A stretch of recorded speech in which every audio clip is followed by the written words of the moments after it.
नाही नाही मी पण असं म्हणजे कॅमेरासाठी बोलायची सवय नाही ना.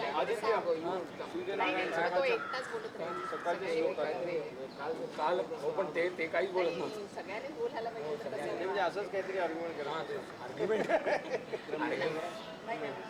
नाही विक्रम आला मग तू इकडे का नाही आला? याच्यात इंटरेस्टच नाही. बरं जाऊ दे चल. त्याला बॅटरीचा शूट घ्यायला पाहिजे. हेल्मेट सगळं म्हणजे आजोबा त्याला बॅट देताना असं काहीतरी शॉट घ्यायला, तसं काहीतरी शॉट घ्यायला पाहिजे. किंवा तो ड्रायव्हिंग करताना वगैरे. आई कॅमेरामॅन मध्ये देखा. नाही कॅमेरा नाही तू इकडे बघ बाबांकडे बघ किंवा सुहासकडे किंवा रेखाकडे बघ. आई तू आणि रेखा बोलते असेल त्यांच्याकडे किंवा माझ्याकडे किंवा त्यांच्याकडे माणसांकडे करू का बोलायला सुरुवात? चालू आहे. विक्रम का नाही आला? विक्रम येतो म्हणला नाही. विक्रम तर जायचा ना जिम मध्ये गेला असेल ना तर टीव्ही बघत असेल. त्याला आणि या गोष्टीमध्ये त्याला इंटरेस्टच नाही. नाव आणि हे नकोच त्याला. मीडियामध्ये त्याला नाही मग त्याला घेऊन यायचं निदान बॅट देताना तरी फोटो काढला असता. क्रिकेटमध्ये मीडिया त्याच्याकडे येईल. बोलायला जायची गरजच नाही क्रिकेटमध्ये. हो मग काय वेगळाच आहे सगळ्यांपेक्षा.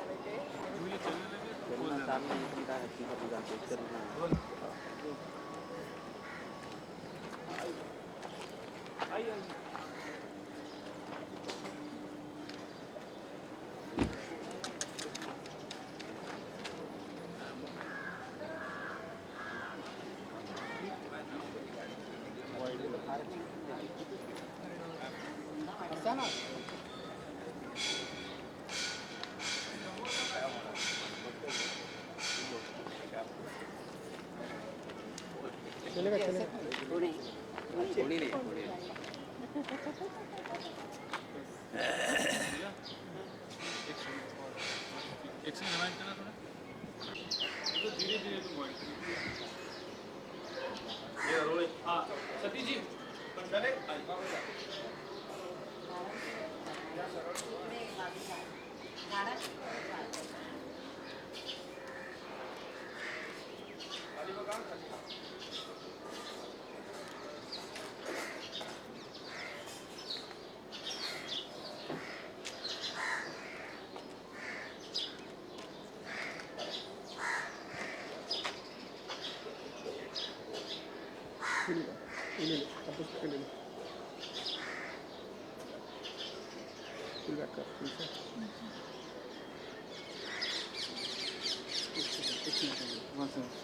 आप इसको take a pan from the flower to station.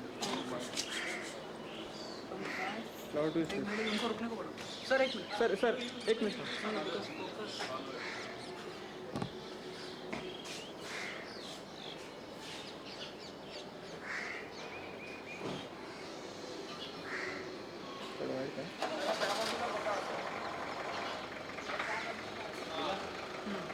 Thank you very much.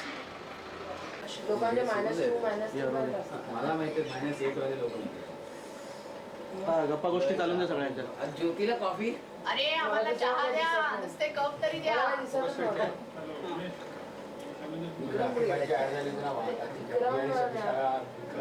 पंखा चालत नाही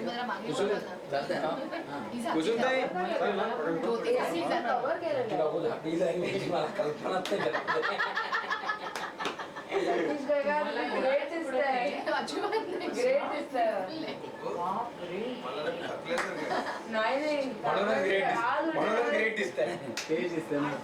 PhD दिसते.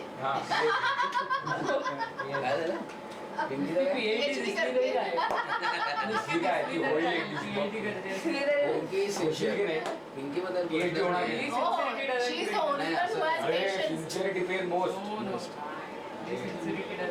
पण she is the only one who can do PhD in our family. Otherwise nobody can. माझा काम दिसतो. काम नाही. नाही करत आहे. पण ती गाळलेला बेस्ट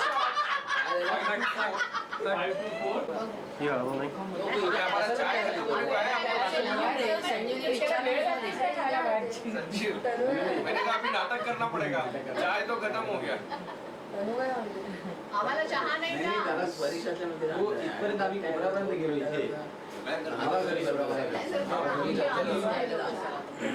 त्याची कपडे आईसाठी इकडे डांबून काय? ठेवला होता रे, तो कधी का मला लागला होता. म्हणून त्याला सांगितलं ना. म्हणून आईला सांगून मी गेले माहितीये. म्हणूनच तुला सांगत होतो की विचारायला तू पाहिजे होतीस की हो, तुला त्याला सोडायचं भयंकर आहे माहितीये का. आणि आमच्या तनुजा मध्ये आम्ही अभ्यासात काही क्लिनिक बोलत सुरू झाले ना हॉस्पिटल. काही काळात-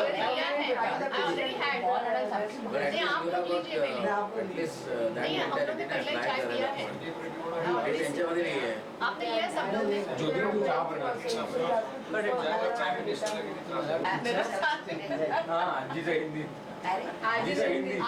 अक्षरशः हो अक्षरशः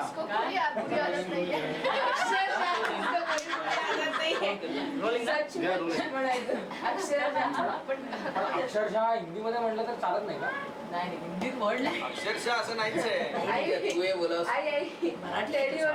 उधर क्या लोंगट आहे. पण सगळ्यात ताल मला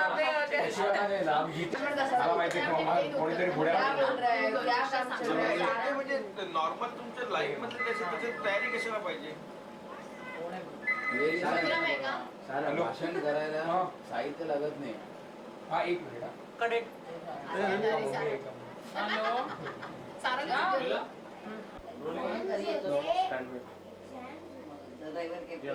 अभी आप इसको खोल लीजिए.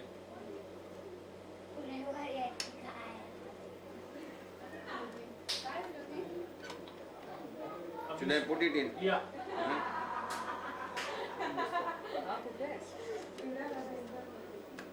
अच्छा मग तू इथे येतोयस का गंगोत्रीमध्ये. अच्छा ते बोलणं सुरू करणार आहे. मग तू येणार आहेस ना इंटरव्ह्यू. हा अच्छा बरं ठीक आहे. हा बरं तू ये मग इथे लवकर. हा शशी म्हणतो की मी येतो इकडे. त्यांना म्हणा रोल हो रहा है. अभी खोलिए आराम से. अभी आराम से सीधा लगा दीजिए उसको.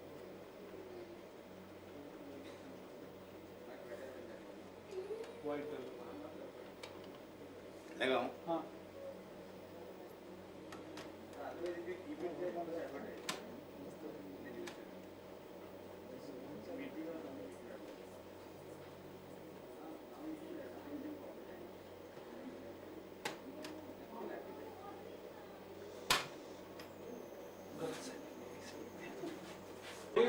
take a closer look at his face.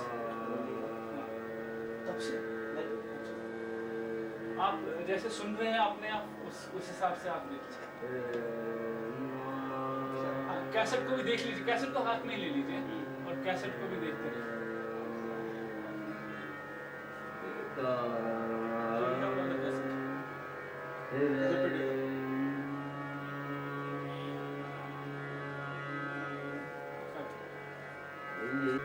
Focus.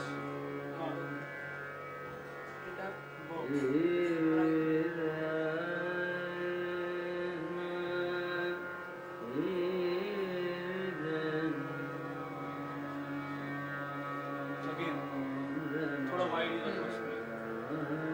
Focus.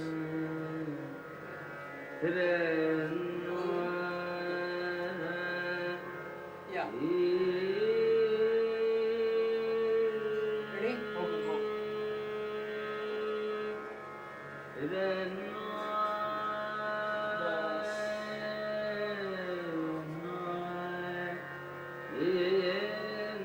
Take a wide. सीधा wide जाओ. Time waste मत कर. सीधा zoom. Okay.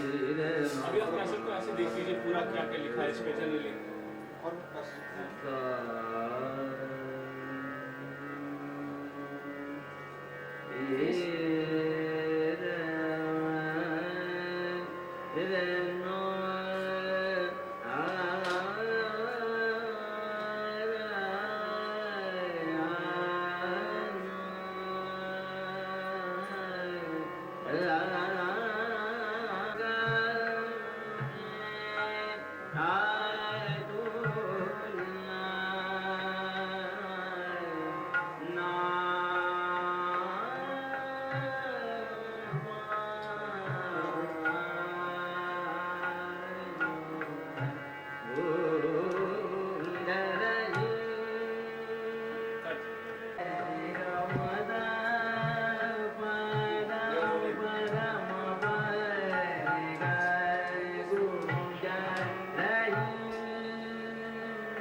मिनट दादा दादा काट रेडी रेडी पूछिए आप इनसे, कैमरा में नहीं देखेगा, इनसे आप पूछिए कि क्या गाना आपने तैयार किया. सारंग तू गाणं गातोस ना कुठलं गाणं गाणं तड़प तड़प के चलो गाइए फिर तड़प तड़प इस दिल से आह निकलती रही मुझको सजा दी प्यार की ऐसा क्या गुनाह किया कि लुट गए हाँ लुट गए हम तेरी मोहब्बत में. अरे वाह क्या बात नहीं है. पूरा पूरा, ये तो आधा हो गया, इसमें मजा नहीं आया. पूरा एक बार पूरा सुना. हाँ थोड़ा एक बार फिर से सुना. एक बार फिर से सुना. तड़प तड़प के इस दिल से आह निकलती रही मुझको सजा दी प्यार की ऐसा क्या गुनाह किया कि लुट गए हाँ लुट गए हम तेरी मोहब्बत में. अच्छा very good, excellent excellent.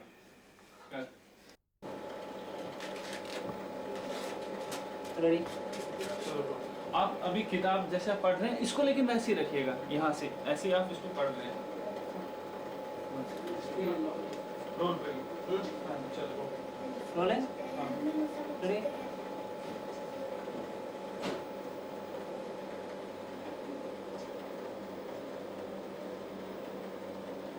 slightly fast. Tell him to just Very slow. I'll do that. ready. चलो go.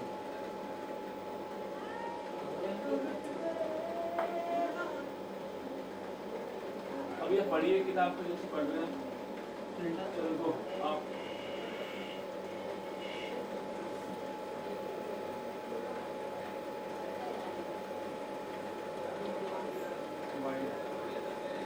अभी आप किताब खोल के आराम से पढ़ लीजिए जैसे ना.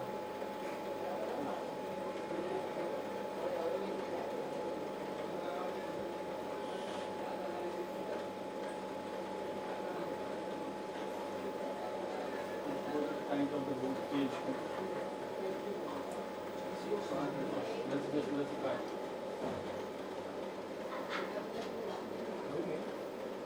इसको निकाल दे इसमें से, ये इसी बुक इसी का हिस्सा है. इसका नहीं, वो मेरा एक आर्टिकल है. मैं एक बार इसको रखता हूँ, आप इसको यहाँ पे इसी पे ऐसे करके थोड़े पन्ने फेंक दीजिएगा. टाइटल बस एक सेकंड वहीं पे रुकिएगा. वाह, पेज टर्न कीजिए, पेज टर्न कीजिए. हाँ टर्न कीजिए अभी. ऐसा मान गया पान उल्टा. हाँ उल्टा मान और फिर से अभी वाइड में जाओ. मैं आ रहा था मैं बोल पीछे लो पीछे बस. Stick down from the book to space. हाँ Sail down from the book to space. Okay. Go.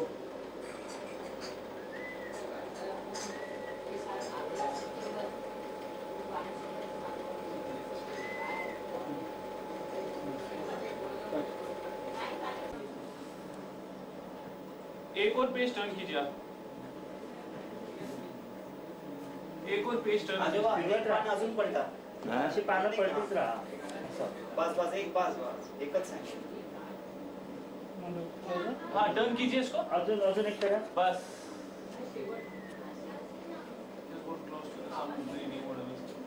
हाँ टर्न कीजिए बस ऐसे.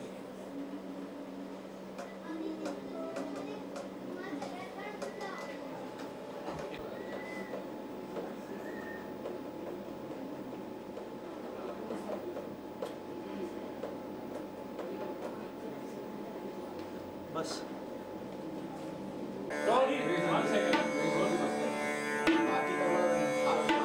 चलो.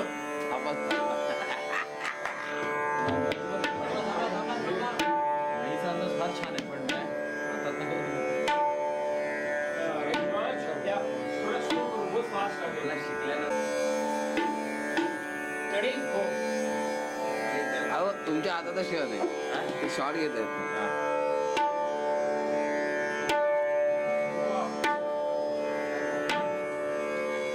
तुम्ही 4 दिवस मला लेट शिकवा.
घेतलंच नाही मी पंचमरच अडकलो. फिर से एक बार रिवाइंड करो. मला पास करतात मला सवय नाही ना इतक्या लवकर असं ते माझं सावकाश मग बिल्ड असतं ना. पंचमवर 1 सेकंद थांबा आणि मग धम्म बघा म्हणजे मला ते बघ.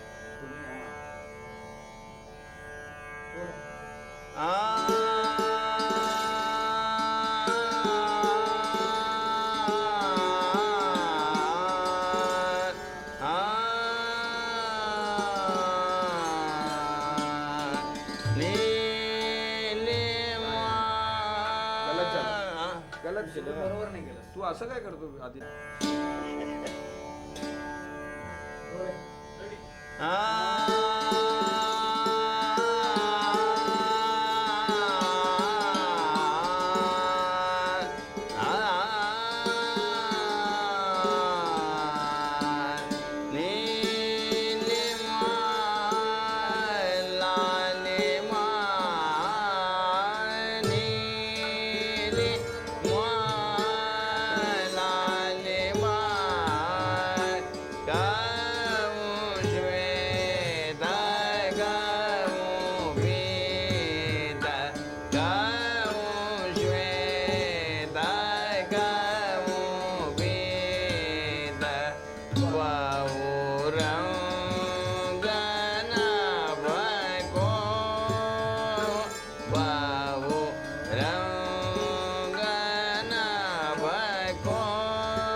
भीम प्राग में शांत संध्या सुहान, वनी लगत न्यारी नीली लाली मान।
अच्छा पंडित जी, सबसे पहले आप हमें ये बताइए, उस्मानाबाद के वो छोटे से गांव से लेके बॉम्बे तक का आने का सफर, उसके बारे में हम थोड़ा विस्तार से हमें बताइए, कैसे वो सब हुआ। वो जब मैं 7-8 साल का था तो मेरा एजुकेशन लिए मुझे सिटी आना पड़ा, जो नज़दीक था वो, उनका नाम था बारसी टाउन, और वहाँ मेरा स्कूल एजुकेशन चालू हो गया। फिर बाद में उस टाइम जो फेस्टिवल होते थे, गणपति फेस्टिवल में वगैरह, तो किसी ने, हमारे कोई स्नेही थे, हमारे मतलब मेरे बड़े भाई के स्नेही थे, तो उनको ऐसा लगा कि मेरे पास कुछ आवाज़ की देन है, तो हमारे बड़े भाई को परमिशन पूछा कि उनको जो मेले वगैरह होते थे उस टाइम, उसमें वो शरीक होने के लिए परमिशन लेना पड़े। तो वो दिया परमिशन, तो मैं मेले में शरीक हुआ और फिर मैं गाना गाना शुरू किया वहाँ। तो बहुत लोगों को पसंद आता था। फिर बाद में स्कूल एजुकेशन लिए मैं रहता था वहाँ, तो अक्का दिन में गाना ही गाना गाता था। कैसे फिल्म म्यूज़िक या कोई भजन म्यूज़िक, लाइट म्यूज़िक, ऐसे अक्का दिन गाता था। तो मेरे भाई ने एक रूम लिया था अपने स्टडी के लिए, तो वहाँ जहाँ हम रहते थे वहाँ एक आदमी सितार बजाने वाला था, और वो अक्का दिन सुनता था मेरा गाना वगैरह, लेकिन उसको ऐसा लगता था कि एक बच्चे का आवाज़ अच्छा है, अगर ये कोई ठीक तरह से संगीत कला सीखे तो अच्छा हो जाएगा। तो उसने एक दिन भाई को बताया कि इसको गाना क्यों नहीं सिखाते आप, आवाज़ अच्छी है, उसके कुछ अच्छा गाना यानी मतलब शास्त्रीय संगीत सिखाइए। तो नहीं, कोई ध्यान नहीं दिया, मेरा भाई ने भी ध्यान नहीं दिया, और बड़े बड़े जो घर लोग थे वो उनके पास ही गया नहीं है। तब भी वो खुद मुझे लेके एक अच्छे गायक के पास मुझे ले गए और उनको बताया कि ये लड़के को आपने गाना सिखाइए, शास्त्रीय संगीत, और बाकी उनको कुछ, ये सब मेरी रिस्पॉन्सिबिलिटी है, आप उनको सिखाइए। ऐसा मेरा शास्त्रीय संगीत सीखना शुरू हो गया। फिर मैं जहाँ तक उस टाइम मैट्रिक कहते थे, वो पास होने के बाद वहाँ तो मेरे गाने में बहुत ही प्रगति हो गई थी और मैं कुछ महफिल भी गाया करता था। तो मुझे सोचना पड़ा कि अभी तो मैं महफिल तो गा रहा हूँ, लेकिन मेरा जो ज्ञान मुझे जो मिला पहले गुरु से, वो इतना सफिशिएंट यानी पूरा नहीं था। तो मुझे ये सीखने के लिए कहीं जाना होगा, अच्छी जगह जहाँ मुझे ये कला सीखने को मिलेगा। इसीलिए मैं बम्बई चला आया। तो कहते हैं कि जब आप वहाँ गांव में थे तो आपको 2 साल रुकना पड़ा क्योंकि आपके गले का जो आवाज़ क्रैक हो रही थी। नहीं, वो तो जब बिगिनिंग में था। हाँ, बिगिनिंग में था। तब वो क्रैक जो थी ना, वो मेरे पहले गुरु के पास ही उसको मैंने क्लियर किया था। फिर बाद में जब मेरा आवाज़ इम्प्रूव हो गया तो उस टाइम तो मैं मैट्रिक पास हो गया। फिर आगे बढ़ने के लिए मैं बम्बई आ गया, दोनों हिसाब से कि मैं कॉलेज भी ज्वाइन करूं और शास्त्रीय संगीत भी आगे जाके सीखूं किसी अच्छे कलाकार के पास। तो बॉम्बे में आके आंध्र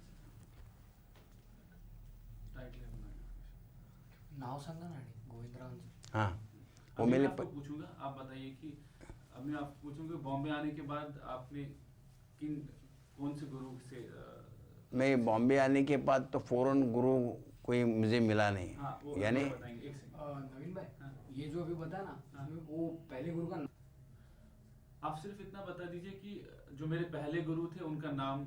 हाँ, वो ऐसा बताइए, जो हाँ, मेरे पहले। उनका नाम था गोविंदराव भातम्बरेकर। वो बहुत ही अच्छा हारमोनियम बजाते थे और खुद गाते थे। तो फिर आगे उनके पास जितना वो उनको मालूम था वो बताया मुझे, लेकिन आगे जाके कुछ ज़्यादा मुझे नहीं मिला उनके पास। तो मैं ये सोच लिया कि मैं कहीं यहाँ छोड़ के दूसरी जगह जाऊँ आगे जाने के लिए। तो फिर बॉम्बे आके क्या किया आपने? जब बॉम्बे आके मैंने पहले सोचा कि मुझे अभी बॉम्बे रहना है, तो कोई मेरा कोई नहीं था इधर, लेकिन ऐसे कोई लंबे रिश्ते वाले थे, उनके पास मैं ठहरा और उधर आके मैं जहाँ वहाँ बहुत सारे क्लासिकल म्यूजिशियन जो उस टाइम प्रोमिनेंट थे, तो हर एक के पास में गया।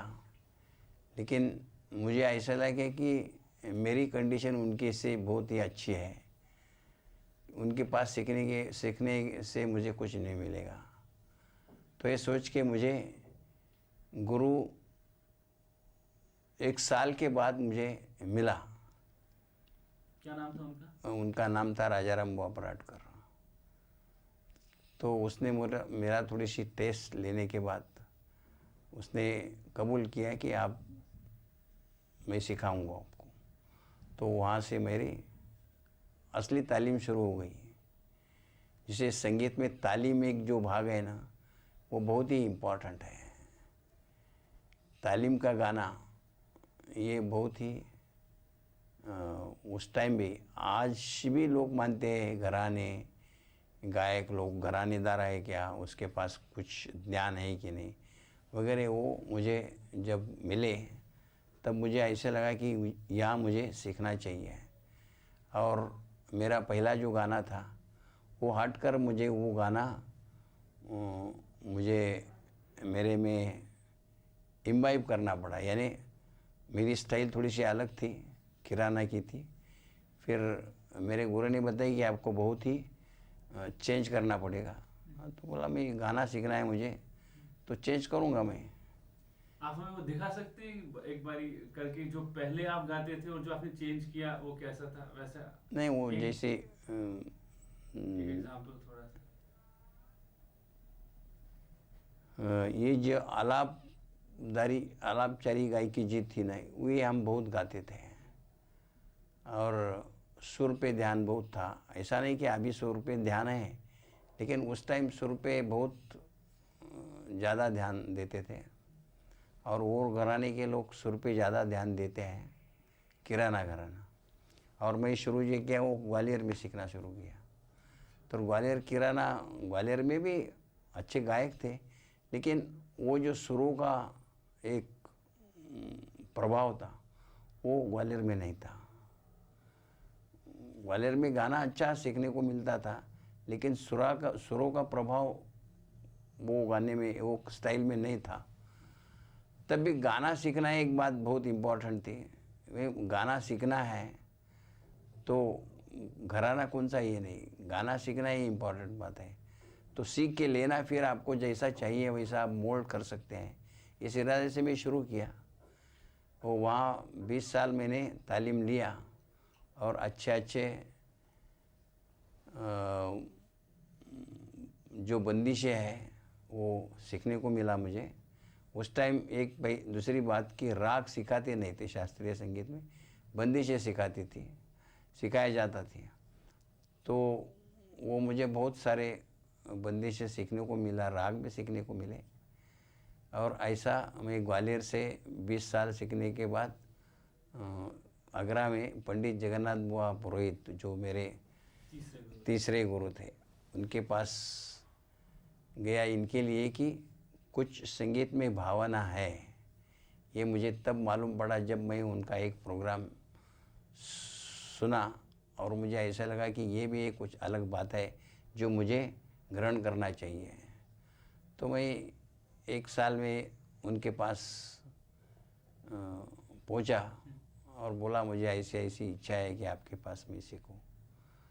तो थोड़ा दिन के बाद उसने कबूल किया कि अच्छा आप सीखना चाहते हैं तो मैं सिखाऊंगा आपको। तो ये जो पुरोहित जी थे वो कहते हैं कि उन्होंने आपके अंदर जो एक रचनाकार छुपा था, हाँ, he was the person who, क्योंकि वो उनकी जो गायकी, वो आगरा में नाम उसका आगरे का गायक ऐसा लगाते थे वो, लेकिन वो खुद बहुत अलग गाते थे।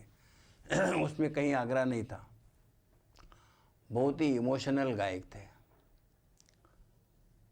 तो कभी कभी ऐसा होता है ना कि बंदिश सीखते हैं, बंदिश सिखाते थे हमको, और बंदिश सिखाने वक्त वो हमको ये बंदिश कैसी है, उनका क्या मायना है आपको मालूम होता है, मालूम है? मुझे कैसा मालूम है, बंदिश अलग है, कुछ मालूम नहीं। वो सिर्फ बंदिश का मायना बताती थी कि इसका मायना ये है। तब मुझे समझ में आया कि बंदिश कोई ऐसी वैसी चीज़ नहीं, उसमें कुछ एक आदमी दूसरे को कहता है। तो ये बात तो हमारे पास नहीं है, तो उनके पास से सीखने के बिना, और मुझे भी उनके सहवास में रह के मुझे भी ऐसा लगा कि ये बंदिश यानी रचना करना एक आनंद की बात होती है। और हमारे गुरुजी वो बंदिश रचा करते थे और बहुत अच्छी बंदिशी उसने रचना किया है। और बहुत सारे लोग जो बहुत पॉपुलर थे बम्बई में, वो सब लोग उनके पास सीखते थे। तो इसी कारण एक दिन ऐसा हो गया कि मुझे एक ऐसी कुछ पुराने रागों में एक बंदिश मैंने रचाई और उनको सुनाई, तो वो बहुत खुश हो गए। बोले बहुत अच्छा बंदिश है, बहुत अच्छी रचना है। तो ये इनकरेज मिलने के बाद मुझे थोड़ा सा धीरज आ गया और मैंने ये बंदिश के ऊपर ध्यान देना शुरू किया। तो मेरी बहुत सारी रचना हो गई बाद में, और जिसका रिज़ल्ट अपने आप भी राग सरिता, उसमें मेरा षष्ठब्द पूर्ति में वो प्रिंट हो गया बुक। मेरी सारी रचनाएं उसमें आई हैं। और रचना कब होती है, कैसी होती है, कभी कभी उसमें एक भाव होता है, तो भाव अपने माता पिता के तरफ भी होता है, गुरु की तरफ होता है, जो अपनी प्रिय व्यक्ति है उनके पास होता है। वैसे मेरे गुरुजी थे जगन्नाथ बाबू ने अपने गुरु के ऊपर बहुत ही रचनाएं, बहुत ही सारी रचना उनके गुरु पे ही थे, और whole his life was devoted to his guru. हाँ, ये जो है कि आपके मतलब उस टाइम पे जहाँ पे कि टिपिकल ये था कि एक घराने में सीखना है, एक आपने, हाँ, बहुत मुश्किल था ये बात। आपने 3-3 घरानों से नहीं, ये ऐसा हो गया है कि जो मेरी सीखने की इच्छा थी, अलग अलग बातें, तो वो एक जगह तो सब गाना नहीं मिलता है। कहीं बहुत आलापचारी अच्छी गाई जाती है, कहीं ताने वगैरह बहुत अच्छे गाते हैं, कई जगह एक अलग किस्म का गाना होता है जिसमें हम घराने कहते हैं कि भाई ये पतियाला घराना है, ये जयपुर घराना है, ये ग्वालियर है, ये किराना घराना है। वैसे हर एक घराने का कोई स्पेशल नेचर होता है। तो ऐसा मैं ये सोचा कि मैं कभी ऐसा नहीं किया है कि मेरे पहले गुरु को नाराज़ करके मैं दूसरे के पास गया है।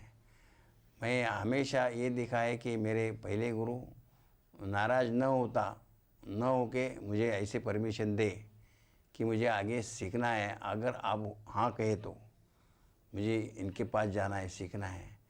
तो कोई गुरु ने मुझे ऐसा ना नहीं किया, बोले आपको लगता है तो आप जाइए, सीखो। तो आप अभी अपनी गायकी में ये तीनों घरानों को मिक्स करके ऐसा कुछ एक क्रिएट किया है आपने कि नहीं, तो हो ही जाता है ना। जब मिक्सचर आता है तब एक निराला ही रसायन बन जाता है। तो वो तो ऑडियंस ने अभी देखना है कि भाई मुझे मैं ये 3 घराने का गाना कहीं कहीं दिखता है कि नहीं, तो ये मिल के कैसा लगता है।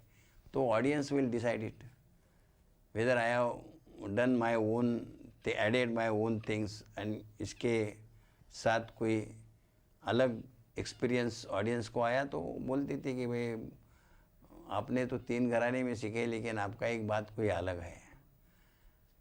तो जब ऐसे लोग कहते हैं तो समझता हूँ कि कुछ बात बन गई है। बस ये गाने का सवाल तो ऐसा है कि हर एक जगह कोई ना कोई बात तो सीखने के काबिल रहती है, और वो सीख लेना चाहिए।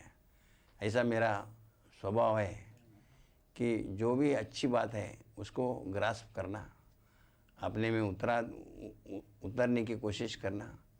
अलग अलग किस्म के राग, अलग अलग किस्म की बंदिशें, ये सब सीखना चाहिए।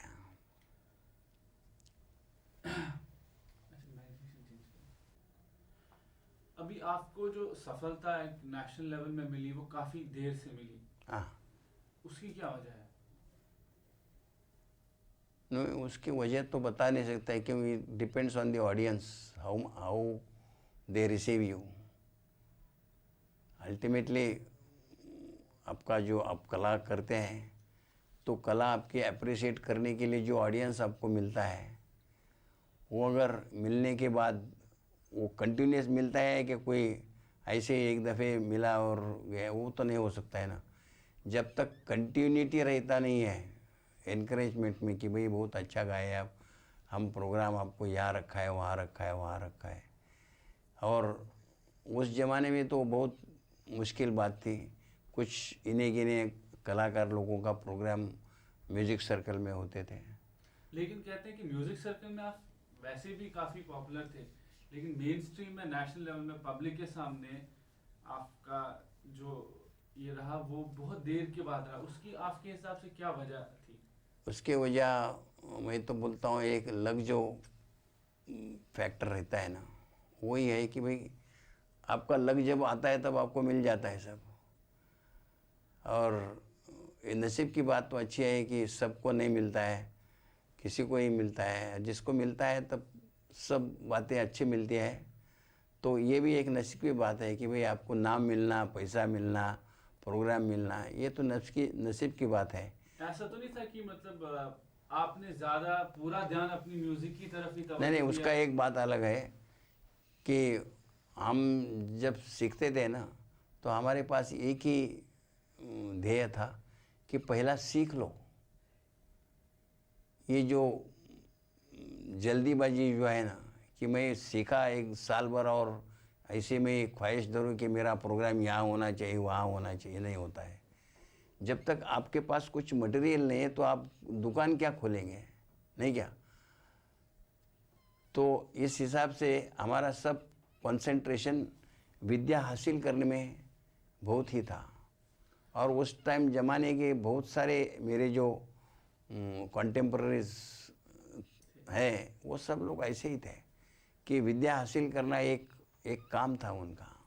तो आपके टाइम के जो गुरु शिष्य परंपरा थी और आज के, आपको क्या अंतर नजर आता है? बहुत ही अंतर है। वो डिवोशन जो गुरु के साथ जो डिवोशन गुरु के तरफ जो डिवोशन होता था उस टाइम, तो आज इतना नहीं लगता है मुझे।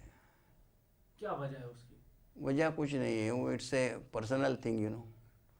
आपको मैं अच्छा लगूंगा, थोड़ा दिन लगाऊंगा, थोड़े दिन के बाद आपको लगेगा अरे इसमें कुछ दम नहीं है। उस टाइम पे क्यों नहीं लगता था आपके टाइम पे? नहीं, उस टाइम ये सोचे ही नहीं मन में आती थी ना कि गुरु एक ऐसी बात आपके सामने थी कि बस इसके आगे कुछ नहीं है। बस ये तो थोड़ा सा विचार जो है वो थोड़ा सा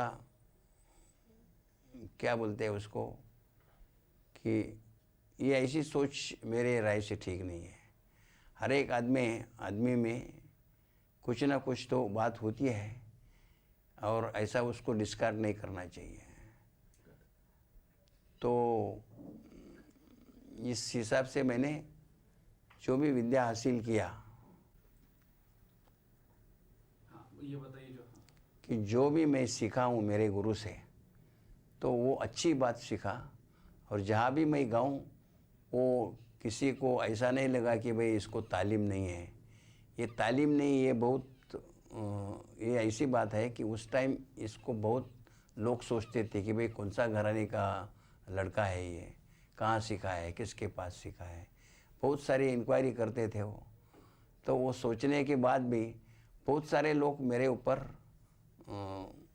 खुश थे कि भाई आप बहुत अच्छे गाते हैं और इतना 2-3 घराने में सीख के भी आपने आपका म्यूज़िक जो मेंटेन किया है, बहुत अच्छा मेंटेन किया है।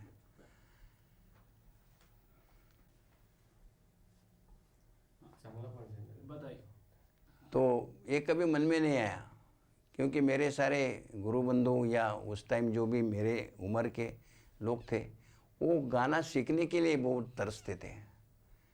वो प्रोग्राम मुझे मिलता है कि नहीं, मुझे कहाँ प्रोग्राम मिलेगा, उसके लिए जो सेल्समैनशिप बोलते हैं ना, वो नहीं थी। It was absent and that is why it took time.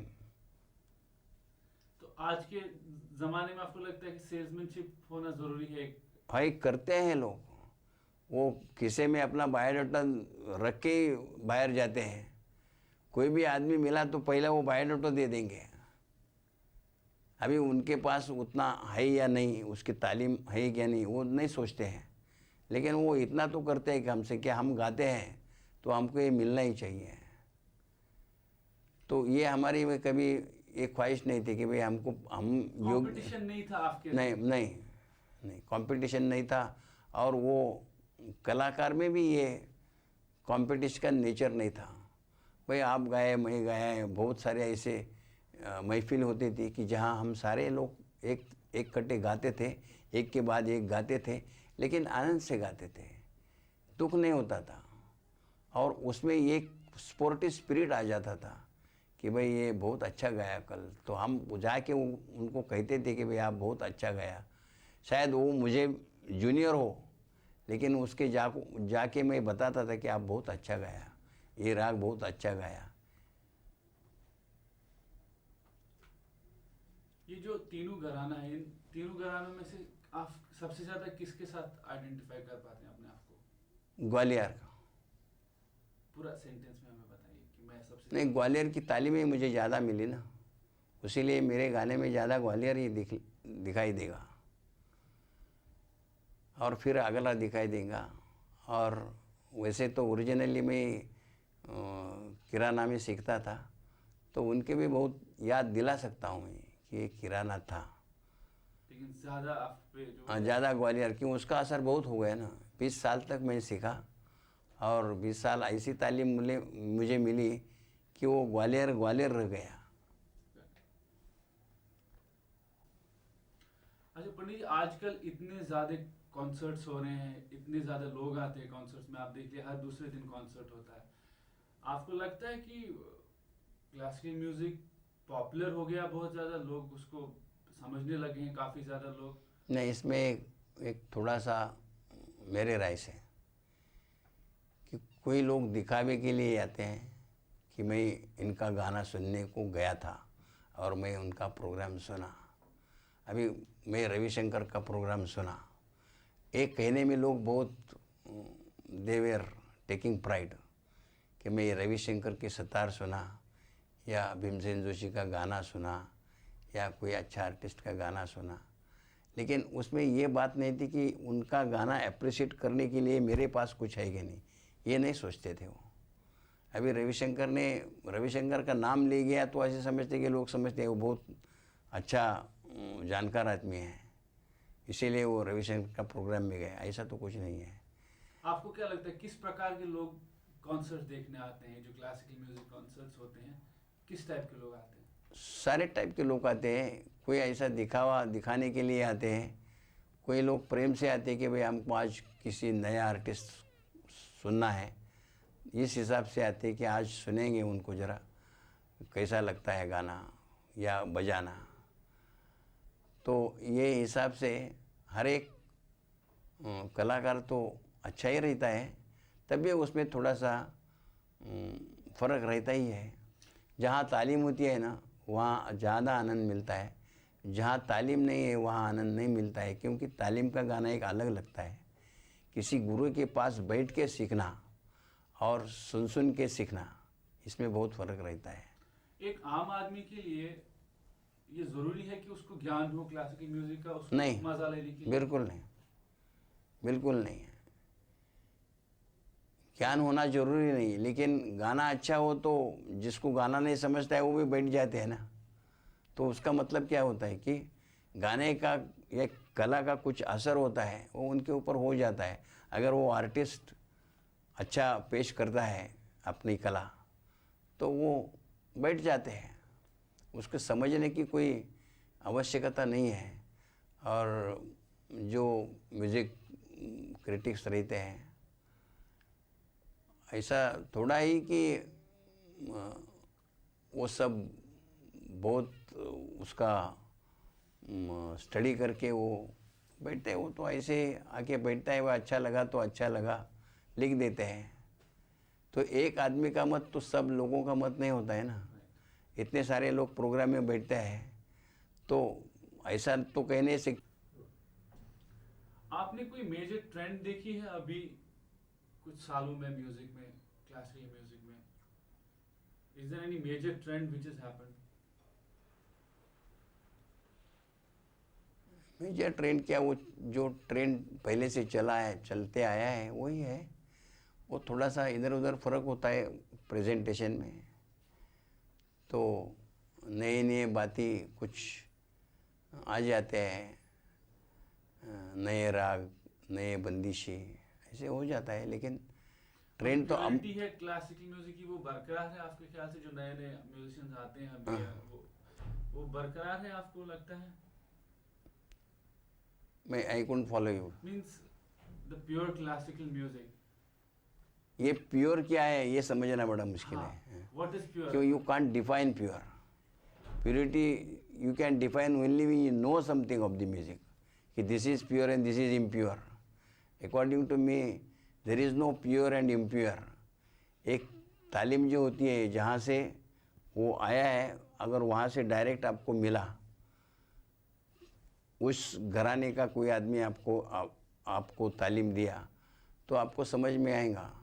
लेकिन ऐसा ही कोई कैसेट सुन के या कोई पिक्चर में देखे, गाना गाते हैं सब लोग, पिक्चर में कोई अच्छा गाना है तो सब लोग गाते हैं, लेकिन वो गाना मेरे राय से थोड़ा सा उसमें परिपक्वता नहीं आती है, गाते हैं. अभी जो ये आप देखें काफ़ी क्लासिकल जो म्यूजिशियंस हैं या गायकार हैं, वो अपने म्यूज़िक टैलेंट को पॉप के साथ या इन बाकी सब चीज़ों के जोड़ के एक नया एक चीज़ क्रिएट कर रहे हैं. आपका क्या कहना है उस बारे में? मेरे राय से, this is my personal opinion, Indian music के साथ कोई ऐसा ये मिक्सिंग नहीं हो सकता है, क्योंकि वो गाने का भाव अलग है, हमारे गाने का भाव अलग है. तो मेरे राय से तो वो ये बात नहीं पैदा होती है उसमें. अब जो लोग कर रहे हैं ये, हाँ वो कर रहे हैं, अगर आई विश देम सक्सेस, लेकिन मेरे राय से तो ये बात नहीं है. ये थोड़े थोड़े दिन रहेगा, ऐसे बहुत सारे आए नए नए बातें और वो थोड़े दिन में वैनिश हो गए, फिर बाद में वो टिकती नहीं है. It doesn't become a permanent thing. इतने फिल्म गाने आए हैं, लेकिन मुझे बताइए कि एक गाना जो 1930 में या 35 में आया था, बड़ा पॉपुलर था उस टाइम, जैसे सैगल था एक बंगला बने न्यारा, आज कोई गाता है उसको? नहीं गाता है, क्योंकि अभी वो तो गाना बहुत पुराना हो गया. कोई लोग ऐसे आए आज भी कि भाई ये बहुत सैगल क्या गाना गाता था, ऐसे लोग कहने वाले हैं. लेकिन हम जब सुनता है हम तो हम बोलते कि इसको नहीं समझता है, वो उसका प्रेम है उनके ऊपर, ठीक है. लेकिन इसके बाद जो कोई नए बातें आए हैं, इतने फिल्म म्यूज़िक डायरेक्टर्स हो गए हैं, हर एक ने कुछ न कुछ अपनी खुद की जो पर्सनल बातें हैं वो उसमें डाली हैं और अच्छे अच्छे गाने बनाए हैं. इतने अच्छे गाने बना के भी वो टिकते नहीं हैं कि भाई ये 10-15 साल वो गाना चल रहा है, ऐसा तो कभी नहीं. लेकिन क्लासिकल का ऐसा है नहीं, जो सालों 500 साल पहले वो बिहाग राग आज भी गाया जाता है, वो यमन राग आज भी गाया जाता है, वो केदार राग आज भी गाया जाता है. कोई उसका गाने के लिए कोई झिझकता नहीं, वो बहुत आनंद से गाता है. अगर किसी ने फरमाइश किया भाई कि हमको केदार सुनना है, अरे बहुत आनंद है, फिर मैं सुनाता हूँ आपको, ऐसे बोलते. क्यों? ये इसका बेस ही अलग है.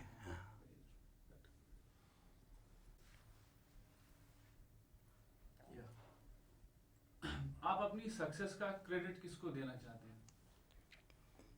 सक्सेस का क्रेडिट मैं मेरे अपने लड़के को देता हूँ, सब लड़के, और मेरे प्रति उनका जो प्रेम है, मेरी कला के प्रति जो प्रेम है, वो उसने मुझे बहुत ही आगे बढ़ाने का मौका दिया है.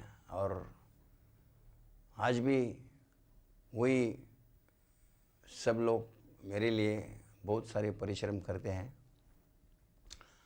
और ये तो बहुत भाग्यवान समझता हूँ मैं कि आज के दिन में मुझे ऐसे लड़के मिले हैं. इससे और क्या परमात्मा का शुक्र मानता हूँ मैं कि ऐसा ही परमात्मा मुझे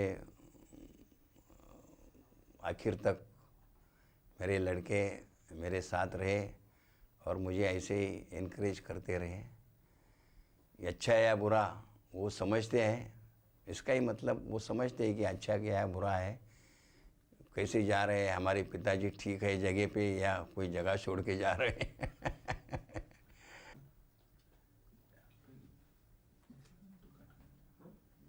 Success is in terms of commercial success is है ना, मटेरियल तो उन्हीं से मिला. आपकी वाइफ का मेजर मुझे लगता वो है तो बहुत मेजर, मतलब सबसे मेजर है कि ये हमारे साथ रह के, यानी हम सब कलाकार जो आए थे ना, वो छंदी फंदे रहते हैं भाई, कहीं प्रोग्राम में गए वहाँ ही 2 दिन रह गए, घर में आए नहीं, तो ऐसे आदमी के साथ निभाना बड़ा मुश्किल होती बात। वो तो उसने सारी उम्र, अभी वो भी 72 ईयर्स की है, इस उम्र में भी अभी ये करती है हमारे लिए, कुछ गड़बड़ नहीं है भाई, तुम कभी भी आओ कभी भी जाओ, तुम्हारा खाना तैयार है, तुम जब आओ तो सर्विस देते हैं, तो उनका तो सवाल ही नहीं पैदा होता है। It's a part and parcel of my life. मेरा भी जो कुछ सक्सेस है उनमें उनका तो हिस्सा बहुत ही ज़्यादा है, क्योंकि अगर वो नहीं होता है तो कला ही नहीं कर पाते हैं आदमी, कोई आदमी कला कर नहीं पाएगा अगर जहाँ तक उनका वाइफ उनको कोऑपरेशन नहीं देता है। उनका तो फुलेस्ट कोऑपरेशन चाहिए हर एक में कि भाई हम। अभी जो ये नई टेक्नोलॉजी आई है इतनी ज़्यादा, उससे आपको लगता है कि म्यूजिक में कुछ फर्क है या स्कोप ज़्यादा बढ़ गया है? और नई टेक्नोलॉजी से तो स्कोप बढ़ गया है, क्योंकि पुराने ज़माने में ये इतनी सारी सुविधा नहीं थी। आज आपने ही बताया दोपहर को, ये तो ऐसा है कि ये सब मिक्स करके अलग ही दिखेगा, तो ये बात नहीं थी उस टाइम ना। ये एक दो प्रोग्राम रिकॉर्ड होता है तो सब साथ में बैठते थे और वही आ जाता था। आज हो गया कि भाई ऐसा नहीं कि आज एक परकशनिस्ट बजा गया और उसमें बाद में आके गाने वाला बैठा और गाया, ऐसा तो नहीं होता है। वो भी होता है अभी आज, वो सब इंस्ट्रूमेंटलिस्ट आके जो आते हैं वो बजा के लेते हैं और फिर रात में बाद में वो कलाकार जो मेन होता है वो आके अपना गाना पेश करता है, अच्छा हो जाता है, वो फ़ायदा है इसमें। आपको कभी ऐसा नहीं लगे कि मेन स्ट्रीम जैसे फिल्म म्यूजिक में कुछ करें? कभी ऐसा मौका आपको मिला या कभी आपको लगा कि ऐसा कुछ? नहीं, मौका तो मिला था, लेकिन वो मौका मैं कहता हूँ मौका करके, लेकिन उसमें बहुत सारी टेस्ट भी रहती है ना कि भाई कभी कभी जब मैं बम्बई में आया, came to Bombay at the age of 18, तो नए नए मैंने ऐसा कोशिश किया कि वो फिल्म इंडस्ट्री में जो भी कुछ मुझे फ्रेंड मिले थे, वो किसी ने बताया कि आप चलो आप ज़रा टेस्ट दीजिए वहाँ। तो मैंने वैसे दो तीन बार किया, लेकिन वो लोगों ने, जो म्यूज़िक डायरेक्टर है उसने पसंद करना चाहिए भी कि प्लेबैक के लिए वो अच्छा है कि नहीं, तो किसी ने पसंद नहीं किया तो नहीं गया उधर। तो लेकिन अगर मौका मिलता आप गाते फिल्मों के लिए भी? मौका मिलता तो हो जाता था ना, लेकिन मैं फिर क्लासिकल म्यूजिशियन नहीं बन सकता था। शास्त्रीय संगीत के बारे में मैं वहीं रहता था, तो इसीलिए मैं शास्त्रीय संगीत में ज़्यादा रुचि लेकर मेरी ताकत बढ़ाया, मेरा जो नॉलेज है वो बढ़कर मैं पाया अपने गुरुजी से, बस उसके ऊपर निर्भर रहा, आज भी उसके ऊपर चलता है। बचपन में आप काफी फिल्मी गाने गाते थे? बहुत गाता तो था। अभी भी कभी कभी आप फिल्मी गाने कभी? नहीं, अभी तो याद नहीं आता है मुझे। तो आपका कोई फेवरेट फिल्मी गाना हो जो आपको पुराना या कोई? नहीं, वो तो ऐसा है कि वो मराठी जो फिल्म थी ना, उसमें से कोई गा लेता था मैं। कोई आपका एक फेवरेट गाने की एक लाइन सुनाएंगे आप हमें? गोकुळे आली सकल संपदा धेनुनृपे त्रिभुवनीची छा। बहुत पेटेंट गाना था, मैं हर जगह गाया करता था। अभी वो याद नहीं मुझे, थोड़ा सा उसका जो फॉर्म है ना वो थोड़ा सा चेंज हो गया जगह, अभी मैं गाऊंगा तो और बाकी के तो सब ऐसे जो अभी क्या करने का आपका? बस अभी जो है वो संगीत की सेवा करते रहना। जो मिला है अभी तक, जो परमात्मा ने दिया है मुझे, उसके ऊपर तो मैं खुश हूँ, लेकिन अभी जो है वो संगीत की सेवा करके अपना खुद का आनंद लेना, और ऐसा ही मेरा लाइफ जो है वो इजी करना, क्योंकि संगीत एक ऐसी बात है, ऐसे बोलते हैं लेकिन उम्र के साथ वो नहीं होता है ना। जो आनंद में मेरे एट द एज ऑफ 25 और 30 जो मिलता था मुझे, तो आज नहीं मिलता है, क्योंकि उम्र के साथ वो कम हो जाता है। आवाज़ नहीं चलती है, शरीर काम नहीं देता है, तो वो आनंद जो लिया है ना, आज उसके ऊपर ही आनंद मिलना है कि मुझे एक टाइम मुझे आनंद मिला, तो उसमें ही आनंद रहना चाहिए कि भाई मैं गाया करता था एक ज़माना, तो उसके ऊपर ही निर्भर रहो कि बस एक दफ़े आनंद मिला ना, हर बार आनंद मिलना ही चाहिए, ऐसा थोड़ी ही बात है। तो अभी आप अपना ज्ञान दूसरों में हाँ, दूसरों को सिखाता हूँ, शिष्यों को सिखाता हूँ। अच्छे अच्छे शिष्य हो, अगर वो डिवोटेड हो तो सब बता देता हूँ, जो भी मेरे पास आए हो। आपको लगता है कि कोई वैसा नहीं है तो उसको आप सब चीज़ें नहीं बताते? नहीं, ऐसा तो कुछ नहीं, बताना तो चाहिए। अगर इसके ताकत है तो उसको बताना चाहिए। एक तो पहली गोष्ट ऐसी है कि वो शिष्य के पास चुरा के रखने का कोई मतलब नहीं है। वो हमारे पास नहीं लेगा, दूसरे के पास जाएगा और लेगा, तो क्यों आप नाराज़ करें उसको। जो भी आपको मालूम है वो बताइए सीधा उनको, लेकिन बोलो उसको कि भाई ये बात ऐसी है, ऐसी करना चाहिए, ऐसी नहीं करना चाहिए, ये बताना चाहिए। जो आपको मालूमात है वो सब बताना चाहिए उनको। हाँ, बताइए इसका जवाब। ये पुराने ज़माने में एक कहावत थी, किसी सेंट आदमी ने कहा है कि यद भक्ता यंत्र गायंती तत्तिष्ठामि नारद। जहाँ जहाँ गायन चलता है वहाँ वहाँ मैं है, ऐसा परमात्मा ने बताया है कि जहाँ जहाँ नाद चलता है, गायन चलता है, वहाँ मेरा वास रहता है। तो ये तो भारतीय संगीत का ये जान है।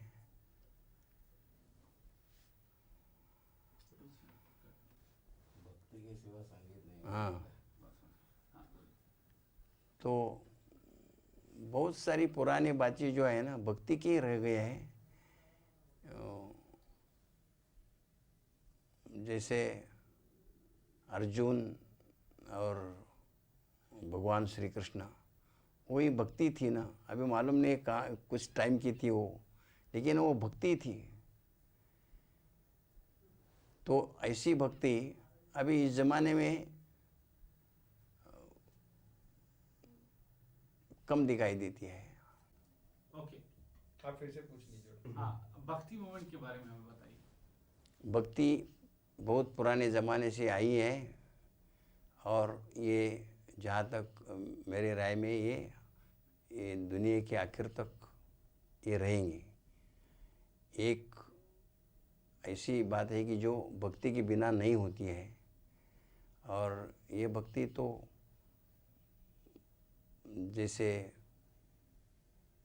हनुमान, श्री राम, ये भक्ति ये वहाँ उस टाइम भी थी, आज भी है, और आखिर तक दुनिया जब तक है तब तक वो रहेगी।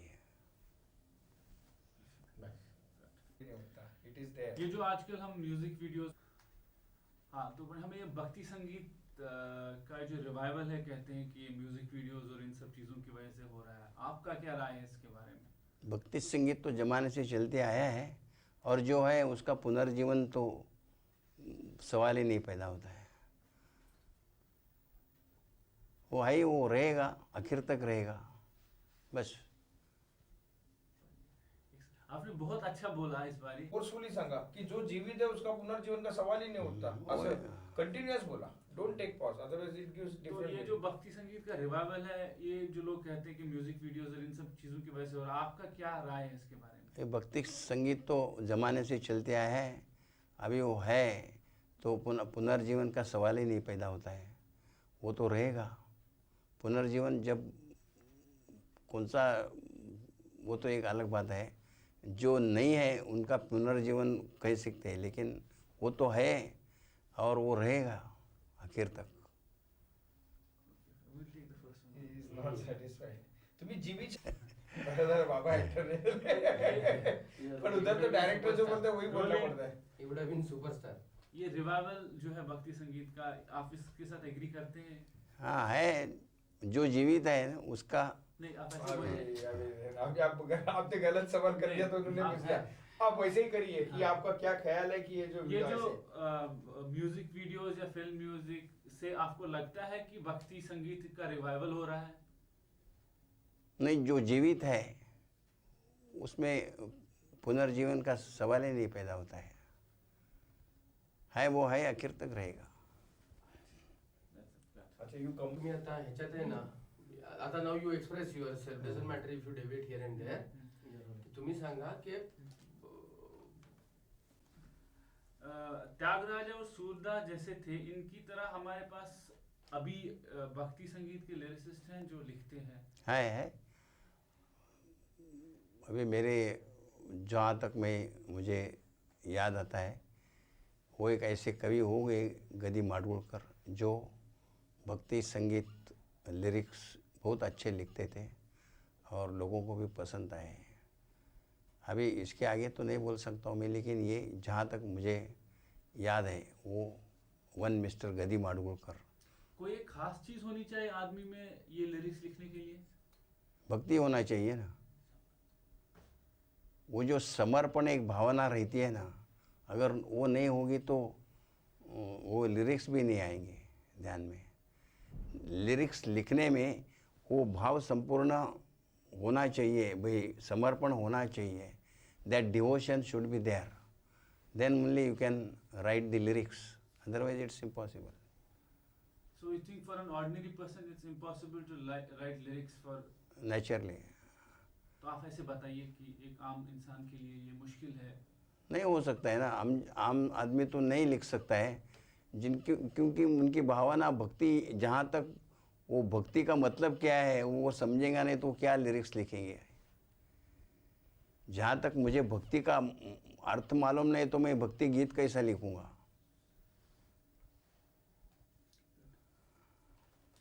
आपको क्या लगता है कि इंडियन क्लासिकल म्यूजिक का फ्यूचर क्या है?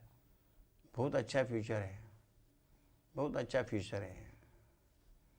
वो लोग ये क्यों प्रश्न पूछते हैं मुझे मालूम नहीं है। ये जो संगीत है ये कभी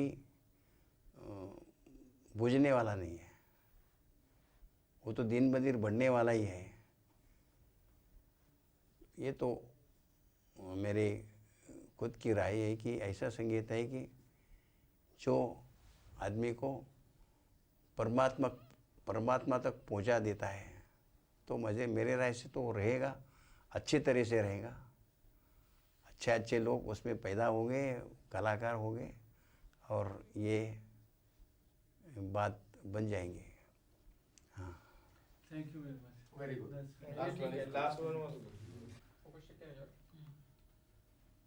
आप हमें अपने गुरुजी के बारे में कुछ बताइए और हमें ये बताइए कि आपने क्यों ये चुना कि आप भी एक म्यूजिशियन बने, वोकलिस्ट बने?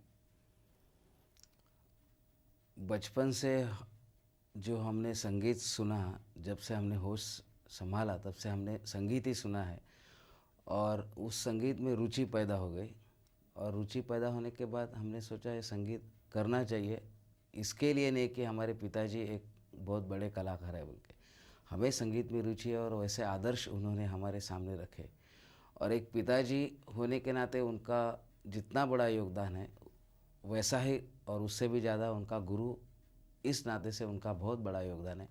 क्योंकि बचपन से हम लोगों ने उनका संगीत का रियाज, संगीत की सोच और संगीत में जितनी भी उनकी खुद की कंट्रीब्यूशन है वो सब देखने के बाद ऐसा लगता है कि ऐसा पिता होना और ऐसा गुरु मिलना, ये दोनों भी हमारे भाग की बात है। और सबसे बड़ी बात उनकी ऑनेस्टी, हर चीज़ के बारे में, उनके लाइफ के प्रति और संगीत के प्रति वो ऑनेस्टी, उनकी